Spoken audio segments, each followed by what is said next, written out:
Akkam jirtan nagaa keessanii hordoftoota siifaan jaltoof jalatti argamtan hundumti keessanuu addaanis babbannee jirra akka duraanii onlaayinii seenuunis namatti hin tolu Itoophiyaa keessanii hundumti keessanuu nagaa waaqayyo bakka jirtan isin haa dhaqqabu jechaatuma har'a yaa'u kaa'u biyya galtan baay'illee namaan mijatu haa ta'uuti yeruma namaa mijatutti ergaa takka takkas qaqqabadhees moo isinii dhudhufe akka duraan waan tokko isin dabarsuu dhiisellee እና wanti ani amma isinii fidee dhufe waan guddaa yookiin immoo waan akkasitti anaaf naa laalaa jedhu osoo hin ta'in qaala'umsa Itoophiyaa keessatti jiru waan namarraa dhageessu biyya arabaa teesseetoo nama yoo gaafattu akkasitti qaala'umsa jireenyaa samiirra yookiin immoo waaqarra ol baasanii namatti himanii fi ofii keessanii yoo godhattani baay'ee garaagarummaa guddaa qaba.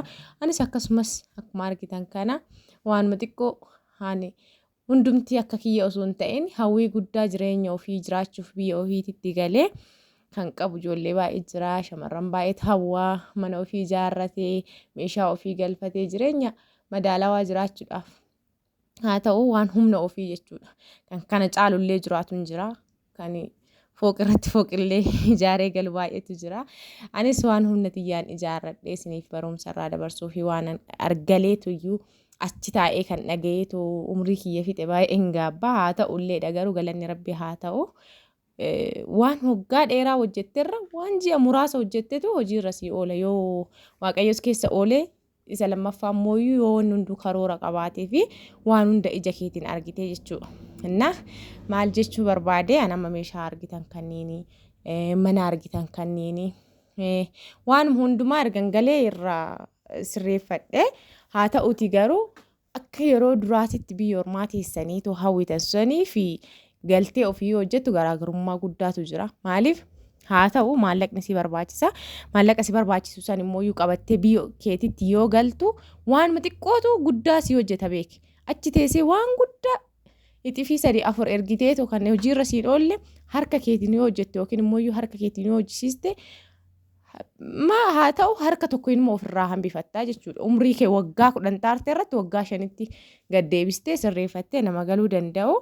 Kana kan jechuun barbaade immoo keessattuu shamarran biyya Awurooppaa kan asitti jiraatanii fi ergaa kamiin dabarsa seetan.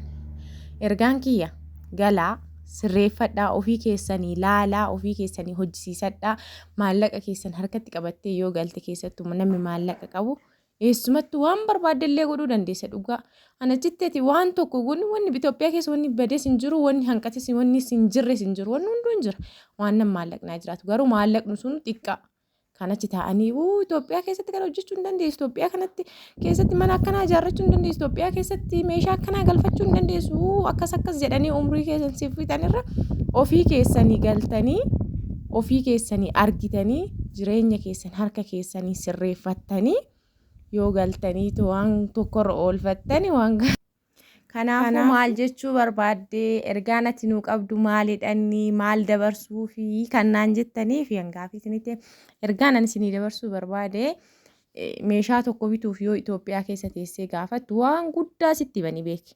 Garuu harka keetiin irra dhaabbattee waan 100,000 deebisuu dandeessa. Waan 50,000 25,000 deebisuu dandeessa. Waan 25,000 12,000 deebisuu dandeessa. Maaliif seeti?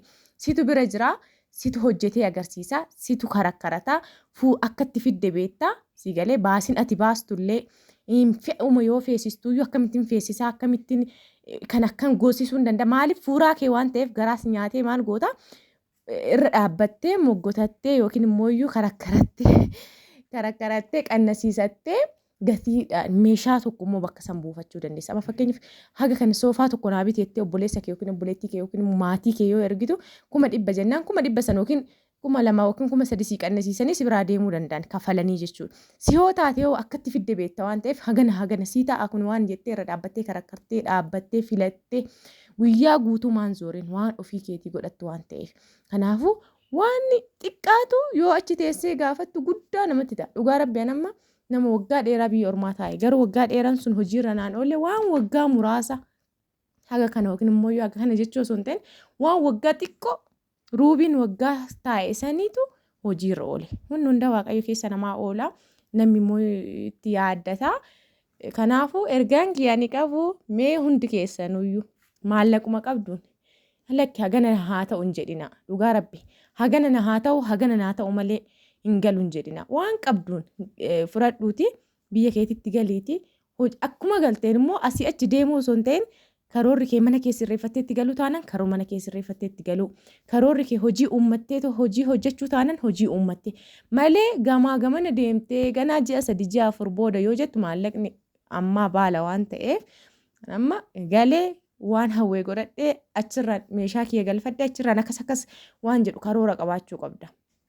Si galee malee waan hundi namni hagam barbaadde si jaalataa bakka barbaadde si geessaa bakka barbaadde illee si fuudhee deema maaliif waan ati maallaqa qabduuf garuu waan hundaa of keessatti qabdee rakkoo biyya arabaa san rakkinni ofirraa baate sanirraa maaliif bu'aa xaarii keetii arguu qabda dadhabbii keetti argachuu qabda baay'een dadhabbii keessan kanarratti na haa ga'u jettee kanaafuu biyya keetitti galtee jireenya gaarii jireenya arabni jiraachuu hin dandeessu dhugaa rabbi biyya keenya keessatti wanni badees hin jiru wanni hanqate wanni hundi Itoophiyaa araba keessa jiru Itoophiyaa keessa hin jira maallaqa madaalawaadhaan achi teessee 70,000 ji'aan nyaattu hin laalin 2,000 sittoo nyaatte isatu nageenya qaba dhugaa waanan argee fi haasa'a siyaasa yookiin onnoofi miti waanan keessa jiraachaa jiruu fi biyya arabaallee haga waggaa 10 nama taa'ee argee biyya akkanas nama taa'ee amma waggaa tokko keessatti hagaman jijjiirama argadhe hagaman bu'aan kiyya biyya kiyya keessatti nageenya argadhe kan jedhu kanatu beeka waan ta'eef hunduma keessanuu ergaan isinii qabu kana gaafii yoo qabaattan komentii jalatti naa dhiyeessaa isiniin